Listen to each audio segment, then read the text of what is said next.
আপনারা যে আপনাদের ভাইয়ের বিরুদ্ধে ভাবে মিথ্যা প্রচার করেছেন, আজকে কি বুকে হাত দিয়ে বলেন আপনারা কি ভালো আছেন? দীর্ঘ 1 বছর গাজীপুরে এবং বাংলাদেশের প্রিয় শ্রদ্ধেয় মানুষগুলোর সাথে সরাসরি দেখা হয়নি বলে চলে। 2024 সালে আপনারা জানেন 19 জুলাই যখন গাজীপুর থেকে ঢাকা যাওয়ার পথে দুর্বৃত্তদের এবং সন্ত্রাসীদের হামলায় আমার সাথে থাকার আমাদের প্রিয় ছোট ভাই জুয়েল মোল্লা শহীদ হয়েছিল। ওই ঘটনায় আরেকজন আমাদের ভাই শহীদ হয়েছেন এবং অনেক লোক এখানে আহত হয়েছেন। আমি নিজেও আমার মাথায় প্রথম পর্যায়ে একটা পাথরের ডিল লাগে, দ্বিতীয় পর্যায়ে আমার মাথায় একটি গুলি করা হয়। আল্লাহর অশেষ রহমতে আপনাদের দোয়ায় আল্লাহ বেঁচে রেখেছে। ততটা দুঃখের বিষয় যে ছাত্র রাজনীতি, যে ছাত্র আন্দোলন বা ছাত্রদের যে অধিকারটা ছিল, সেই ছাত্র অধিকারের পক্ষে আমি সরাসরি মত দিয়েছিলাম। ছাত্রদের লেখাপড়ার স্বার্থে পরবর্তীতে তারা চাকরি বা ব্যবসা বা তাদের কর্মসংস্থানের দায়িত্ব পালন করার জন্য রাষ্ট্র বা সরকারের পক্ষ থেকে যেগুলা সহযোগিতা করা দরকার প্রয়োজন, সেগুলো যেন সার্বিকভাবে সহযোগিতা করা হয়।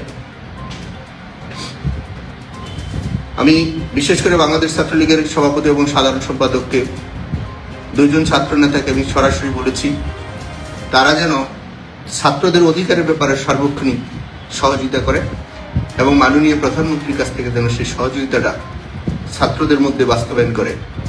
আমি একজন ক্ষুদ্র কর্মী হিসেবে আমার যে দায়িত্বটা ছিল সেই দায়িত্বটা আমি পালন করার চেষ্টা করেছি। বাংলাদেশের ছাত্রলীগের সভাপতি, সাধারণ সম্পাদক, সংগ্রামী নেতা তারা এখন আছেন, তাদেরকে আমি সরাসরি সেই প্রস্তাবটা দিয়েছি এবং তারা বলেছে ভাই আমরা চেষ্টা করছি। তত দুঃখের বিষয়, আজকে আপনারা কি ভালো আছেন?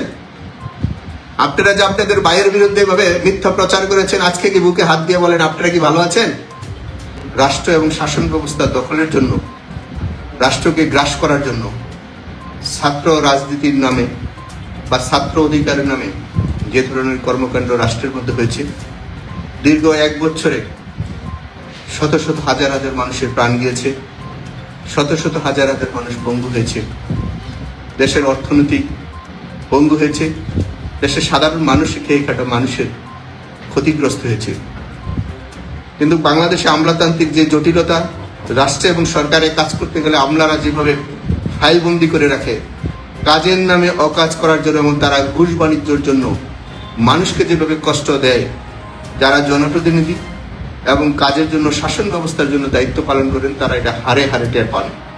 সরকারি কর্মচারী হয়ে আপনারা রাষ্ট্রকে রাজনৈতিকভাবে ব্যবহার করার জন্য, যারা রাষ্ট্র এবং সরকার এবং জনগণের জন্য কাজ করেছে তাদেরকে আপনারা অপমানিত করছেন। মনে রাখবেন আমাদের 40-এর বয়স, গত সরকারও 15.5 বছরের বেশি টিকে নাই, 15.5 বছরের বেশি টিকে নাই, যার মন্ত্রী পরিষদ এবং সকল বাহিনীরা সকলে একসাথে ছিল। প্রত্যেক বিচারপতিরা এবং সেনা, 3 বাহিনীর প্রধান সহ এবং পুলিশ সহ সকল বাহিনী, আমরা একজনও দেখি না ওই সরকারের বিরুদ্ধে আপনারা গিয়েছিলেন। সকলে ওই সরকারকে সাধুবাদ জানিয়ে আপনারা কাজ করেছিলেন, কারণ আপনাদের লুটপাট যারা করার তারা লুটপাট করেছিলেন, সরকারকে শুধু ব্যবহার করেছিলেন। আমি তীব্র নিন্দা জানাই আমার বিরুদ্ধে ধরনের মিথ্যা অপবাদ দিয়ে আমাকে এবং আমার পরিবারকে এবং আমার গাজীপুরের মানুষকে আপনারা অপমান করেছেন। এটা ভবিষ্যৎ আল্লাহ এটা আপনাদেরকে বিচার করবে। এবং আমি আপনাদেরকে আরো স্মরণ করে দেই, এই দুর্নীতির নামে গত 2021 সালে আমাকে দল থেকে যখন অব্যাহতি দেওয়া হয়েছিল এবং আমার একদিনে মেয়র পদ দিয়েছিল, ওই দিন আমাদের এখানে একজন মাননীয় মন্ত্রী এবং সংসদ সদস্য তখন তারা একটা মিথ্যা নাটক সাজিয়েছিল।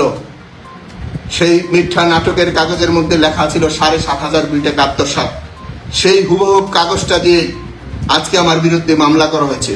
এবং অবাকের বিষয় হচ্ছে যে মামলাটা আপনারা করেছেন, সেই মামলার মধ্যে আমাকে এবং একজন অ্যাকাউন্টস অফিসার যিনি 9ম গ্রেডে চাকরি করে তার বিরুদ্ধে মামলা দেওয়া হয়েছে এবং মেয়রের বিরুদ্ধে মামলা দেওয়া হয়েছে। তাহলে এখানে দ্বিতীয় গ্রেড, তৃতীয় গ্রেড এবং চতুর্থ গ্রেড যারা এডিশনাল সেক্রেটারি সিউ ছিল, যারা জয়েন্ট সেক্রেটারি সচিব ছিল এবং যারা চিফ ইঞ্জিনিয়ার ছিল এডিশনাল সেক্রেটারি মর্যাদায়, যারা ফাইল বানায়, যারা টেন্ডার করে, যারা কাজ দেয়, যে সিউর মাধ্যমে ছাড়া, জয়েন্ট সিগনেচার ছাড়া, একজন এডিশনাল সেক্রেটারি সিগনেচার যৌথ ছাড়া মেয়রের কোনো ফাইল উঠানামা করে না, তাদের কারো বিরুদ্ধে মামলা না দেওয়া শুধু মেয়র এবং একজন নবম গ্রেডের একজন অ্যাকাউন্টস অফিসারের বিরুদ্ধে মামলা দিলেন। আমি বাংলাদেশের মধ্যে, আমি আবারও বলছি, বিএনপি এবং ইসলামিক দলগুলো এবং স্বাধীনতার পক্ষে যারা যেখানে আছেন, যে অবস্থায় আছেন, আপনারা সকলেই সম্মানিত। আমি গাজীপুরের প্রত্যেকটি নাগরিককে আপনাদেরকে বলবো সবাই একসাথে চলার আমরা চেষ্টা করি, দেশটাকে আমরা সুন্দরভাবে গঠন করি। এই দেশ আমাদের 30 লক্ষ শহীদের রক্তের বিনিময়ে দেশ। আমরা মনে করি যারা ছাত্র ছিলেন দয়া করে আপনারা লেখাপড়া করেন। ছাত্রদের কাজ হচ্ছে লেখাপড়া করা। আপনারা ভালোভাবে লেখাপড়া করেন, দেশের মধ্যে চাকরি, ব্যবসা এবং সম্মানের সবারই অবস্থান হবে। আপনারা যদি আপনাদের বাবা মা পিতা মাতাকে অসম্মানী করেন তাহলে ছাত্র নাম দিয়ে খুব একটা ভালো কিছু হয় না। ছাত্ররা তার লেখাপড়া এবং অধিকারের জন্য যা যা প্রয়োজন সেটা করবে, এবং গার্জিয়ানরা যারা রাষ্ট্র পরিচালনার জন্য সংবিধান এবং গঠনতন্ত্র যে ব্যবসায়ী বলি না কেন সেটা সবার জন্য। রাষ্ট্রের 18 কোটি মানুষের জন্য অধিকার আছে, রাষ্ট্রের পশু পাখি এবং জীববৈচিত্র্য সবার জন্য এই সংবিধান কাজে লাগে। একটা সংবিধান হচ্ছে মানুষের জন্মের শুরু থেকে একের মৃত্যু কবর পর্যন্ত এই সংবিধানের সকল কিছু তার বৈধতা থাকতে হবে। সেই কাজটি যেন আমরা করি, কারণ আজকে যদি আমরা সেই কাজ থেকে পিছিয়ে যাই তাহলে জাতিগতভাবে আগে 50% আমলাতান্ত্রিক ছিল, এখন 100% আমলাতান্ত্রিক হচ্ছে। ভবিষ্যৎ মনে হবে না রাষ্ট্র জনগণের জন্য, রাষ্ট্রটা মনে হচ্ছে রাষ্ট্রের কর্মচারীদের জন্য। আমরা যতই স্লোগান, মিছিল, মিটিং দেখছি, রাষ্ট্রের কর্মচারীদের জন্য এটা কাজ হচ্ছে। রাষ্ট্রের যারা কর্মকর্তা আমি মনে করি তারা রাষ্ট্রের মানুষ, কিন্তু তারা এখানে কাজ করে, তারা কর্মচারী। আর জনগণ হচ্ছে রাষ্ট্রের মালিক। জনগণের মালিকানাটা আপনারা একটা চিন্তা করে দেখবেন। কিন্তু আজকে আপনারা সংবিধান নামে যেগুলো করছেন এইটা জনগণের মালিকানা এখানে কোথাও আপনারা দেখেন নাই।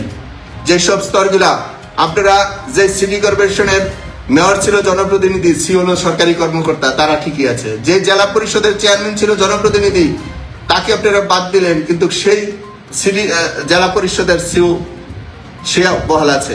যে উপজেলা পরিষদের চেয়ারম্যানকে আপনারা বাদ দিলেন, সেই উপজেলার ইউনো নির্বাহী অফিসার সে এখানে উপস্থিত আছে, সে ডিসি আছে, এসপি আছে, ওসি আছে, সবাই আছে।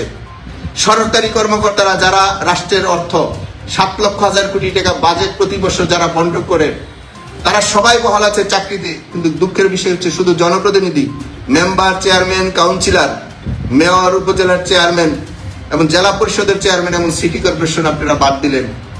এটা রাষ্ট্রে আপনারা কোন ধরনের বিচার করলেন? একজন বিসিএস অফিসার মাত্র 4 জন কর্মকর্তা তার ভাইবা নেয়, আর একজন যিনি জনপ্রতিনিধি মেম্বার নির্বাচিত হয় অন্তত 1000 মানুষ তাকে ভাইবা দিয়ে সেখানে প্রতিষ্ঠিত করে। একজন মেম্বার, একজন চেয়ারম্যান তার এলাকায় 1 কিলোমিটার হলে রাস্তা করতে পারে, কিন্তু একজন সচিব 1/2 কিলোমিটার রাস্তা করে না, কিন্তু সে রাষ্ট্রের সবকিছু বহন করে। ডিসি সে সরকারের রাজত্ব সবকিছু ব্যবহার করে। কিন্তু দুঃখের বিষয় তাদের দুর্নীতি নিয়ে কোনো কথা হয় নাই। আজকে শুধু আওয়ামী লীগ নিয়ে আপনারা কথা বলছেন।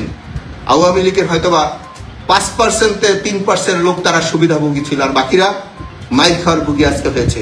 আজকে সবার বাড়িঘর ছাড়া হয়েছে, কিন্তু যারা কর্মচারী হিসেবে লুটপাট করেছেন, যারা বিদ্যুৎ অফিস, যারা এসিল্যান্ড অফিস, যারা ভূমি অফিস, যারা বিভিন্ন মন্ত্রণালয়, সমাজ কল্যাণ, শিক্ষা, সকল ডিপার্টমেন্টে যারা চাকরি করলেন, সরকারি টাকা যারা আত্মসাৎ করলেন, তাদের কারো কোনো নামে বিচার হলো না।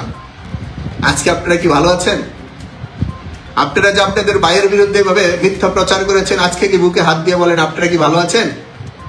গাজীপুরকে যে ক্ষতিগ্রস্ত করেছেন, আওয়ামী লীগকে যে ক্ষতিগ্রস্ত করেছিলেন, আজকে নিজের বিবেককে প্রশ্ন করেন তো। নিজের ভাইয়ের উপর এমন অত্যাচার করেছিলেন, আজকে রাষ্ট্র দিয়ে আপনারা কি অবস্থায় আছেন? সেই হিসাবে সুযোগ পেলে কারো কেউ ক্ষতি করতে হয় না। সময় পরিস্থিতি কথা বলবো। যারা অন্যায় করেছেন, যারা যদি ক্ষমা না চান, তাহলে সময় আছে, প্রমাণ সহকারে এগুলো বলবো।